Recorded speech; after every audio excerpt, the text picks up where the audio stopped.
तुकोबा ग्राम गावंडीपुरा सोनजारी नगर मित्र परिवार और बाल गणेश उत्सव मंडल द्वारा वैष्णवी हगवणे को भावपूर्ण श्रद्धांजलि अर्पित की गई। इस अवसर पर मंडल के सदस्यों सहित बड़ी संख्या में स्थानीय लोग उपस्थित रहे। सभी ने गहरा शोक व्यक्त करते हुए वैष्णवी के परिजनों के प्रति संवेदनाएं प्रकट की। कार्यक्रम के दौरान वक्ताओं ने इस हृदय विदारक घटना की कड़ी निंदा करते हुए आरोपियों को जल्द से जल्द न्यायिक प्रक्रिया के माध्यम से कड़ी सजा देने की मांग की। उपस्थित नागरिकों ने भी एक स्वर में कहा कि इस प्रकार की घटनाएं समाज को झकझोर देती है और ऐसी घटनाओं की पुनरावृत्ति रोकने के लिए कठोर कदम उठाना आवश्यक है।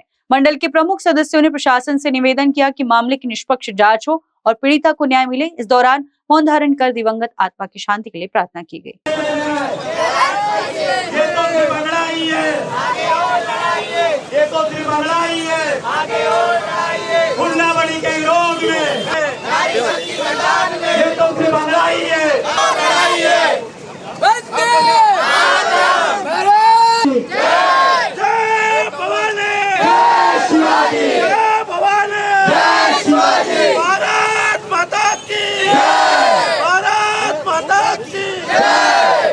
माझं नाव सुप्रिया उमेश तिजारे। वैष्णवी ताईला न्याय मिळालाच पाहिजे। महाराष्ट्राचे मुख्यमंत्री देवेंद्र फडणवीस यांना माझी मागणी आहे की वैष्णवीला न्याय मिळालाच पाहिजे आणि हुंडाबळी ही बंद झालीच पाहिजे प्रथा। नमस्कार, मैं पायल स्वप्निल कुंडलवार। आप सभी को पता होगा कि यहाँ पे कैंडल मार्च जो निकली है वो वैष्णवी ताई के दुख में निकली है। बराबर, यहाँ पे महिला इतने दुखी है, वो बोल रहे कि फडणवीस साहब को बोलना चाहिए कि उन्होंने न्याय देना है।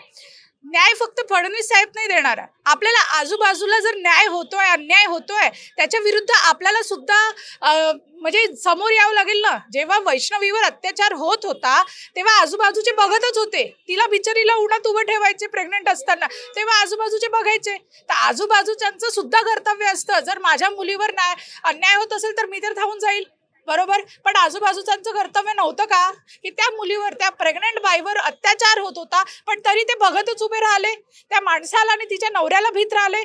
तर अशा माणसांना तर झोडून काढलं पाहिजे। तर सरकारपर्यंत पोहोचण्यापेक्षा तर आपली एक नागरिक म्हणून जबाबदारी आहे की आपल्या नागरिकांनी काय करायला पाहिजे। तर ही वस्तू, ही गरज एका घरापासून सुरू झाली पाहिजे आणि आजूबाजूच्यांनी त्या अन्यायावर आवाज उचलला तरच सरकार पुढे जाऊन आवाज उचलू शकेल आणि तुम्हाला मदत करू शकेल। तर माझं हे आव्हान आहे सगळ्यांना, जर माझ्या आजूबाजूला हुंडा प्रकरण सुरू आहे, माझ्या आजूबाजूला जर महिलांवर अत्याचार होत आहे, तर तो पुढे होऊन मी त्याला न्याय मिळवून देण्याचा जर मी साहस दाखवेल तरच मी सरकारला म्हणू शकेल। माझ्या सगळ्या महिलांना, सगळ्या भावंडांना विनंती आहे, जर माझ्या आजूबाजूला एका लहान मुलीवर असो किंवा 50 वर्षाच्या बाईवर असो जर अत्याचार होत असेल, कोणता पुरुष, कोणती सासू, कोणती नणंद त्या बाईवर अत्याचार होत असेल, तर आधी तुम्ही पुढे व्हा, नंतर पोलीस पुढे येईल आणि नंतर सरकार पुढे येईल। धन्यवाद। वैष्णवी ताईला, हगवणे परिवारांना पूर्णपणे दंड झालाच पाहिजे आणि अशा माणसांना आपल्या हवाले करा। आपण न्याय देऊ, आपण त्यांना मारून झोडून काहीतरी न्याय करूच। आणि परत एकदा सांगते, नागरिकांनी पुढे येऊन आजूबाजूच्याला अत्याचार होत असेल तर महिलांवर अत्याचार नाही झाला पाहिजे, ही आधी जबाबदारी आपली आहे। धन्यवाद। आता वैष्णवी ताई हगवणे हे प्रकरण महाराष्ट्रामध्ये अत्यंत तापलेलं प्रकरण आहे। त्यामध्ये सरकारला प्रत्येक जिल्ह्यातून कॅन्डल मार्च, मशाल मार्च अशा प्रकारचे अनेक प्रकारचे आंदोलन आणि निवेदन सुरू आहे। सरकारला आमची पण विनंती आहे की सरकारने या गोष्टीवर SIT नेमून लवकरात लवकर वैष्णवी ताईला न्याय मिळवून द्यावा अशी आमची जनतेतर्फे, महाराष्ट्राच्या जनतेतर्फे सर्व विनंती आहे। आणि हे जे प्रकरण झालेलं आहे हे इतकं घातक प्रकरण आहे की त्या लोकांनी तिच्या हजबंडची सर्व मागण्या पूर्ण केल्या होत्या, तरी सुद्धा तिच्या पोटामध्ये बाळ असताना सुद्धा तिच्यावर झालेले जे अत्याचार आहे ते अत्याचार कोणीही लेडीज सहन नाही करू शकत। त्यामुळे त्या ताईने आत्महत्या केलेली आहे आणि ही खूप मोठी गंभीर गोष्ट आहे। आम्ही सर्व आज प्रभाग क्रमांक 30च्या वतीने आम्ही स्कॅन्डल मार्च काढलेला आहे। त्या ताईला आम्ही सर्वांतर्फे, महिलांतर्फे, पुरुषांतर्फे आम्ही तिला श्रद्धांजली अर्पित करतो आणि मी माझ्या शब्दांना विराम देतो। जय हिंद, जय महाराष्ट्र। मैं सामाजिक कार्यकर्ता अरविंद कुमार रतूड़ी सर्वप्रथम अपनी उस नारी शक्ति, उस माँ, उस बेटी, उस बहन के लिए जो सिर्फ पूना की नहीं, हमारे महाराष्ट्र की नहीं, हमारे भारत की है, उस वैष्णवी के लिए, उस बेटी के लिए श्रद्धांजलि समर्पित करता हूं। अपने शब्दों से सरकार को ये चेतावनी देता हूं कि अब किसी भी घर का दिया न बुझे, कहीं भी दहेज के लिए हमारी माँ बहन बेटियों का अन्याय अत्याचार उन पे ना हो, उनकी हत्याएं ना हो। क्या हम स्वतंत्र हैं? आपको लग रहा हम सब स्वतंत्र हैं, मुझे लगता हम स्वतंत्र नहीं है। जब तक बेटी गर्भ में भी असुरक्षित है, स्कूल में, घर में, मोहल्ले में, कहीं भी बेटी सुरक्षित नहीं है। कितना बड़ा दुर्भाग्य हमारा कि हम अपना पावन पवित्र त्योहार मनाते हैं, माँ बहन बेटियों को आदि शक्ति बनाकर हम पूजते हैं। दशहरे के ऊपर में 9 दिन की पूजा करते हैं, पाँव धोते हैं, नए वस्त्र पहनाते हैं, फिर हमारे अंदर का शैतान जाग जाता है। अपनी बेटी सुरक्षित और दूसरे की बेटी पे हम अन्याय अत्याचार करते हैं। ये दहेज लोभी लोग हैं, ये इंसान नहीं है, ये हैवान है, ये राक्षस हैं। और इन लोगों को ऐसी सजा मिलनी चाहिए कि आने वाली पीढ़ी याद रखे कि इतने क्रूर लोगों को, जिन्होंने दहेज के लिए उस बेटी की मुस्कान को, उस बेटी के सपनों को दफन कर दिया और उसके जो आशाएं थी उसको निराशा में बदल दिया।